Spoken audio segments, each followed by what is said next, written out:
நாட்டிலே சாதி, மதங்கள், கடவுள் இவைதான் கலவரத்தை உண்டு பண்ணுகின்றன. ஒருவன் அல்லது ஒருத்தி நான் எந்த சாதி, எந்த மதம் என்று நினைக்காது இருந்தால் அங்கே மத நல்லிணக்கம் உயர்ந்த நிலையில் இருக்கும்.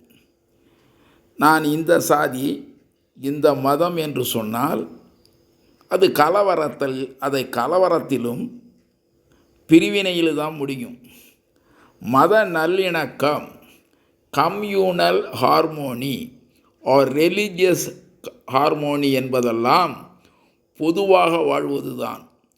நாம் என்ன சாதி, என்ன மதம் அதை நாம் வீட்டுக்குள் வைத்திருக்க வேண்டும், வெளியில் கொண்டு வரக்கூடாது. கடவுளை வெளியிலே வந்து கும்பிடக்கூடாது. வீட்டிலே கும்பிட்டால் யாருக்கும் கெடுதல் இல்லை.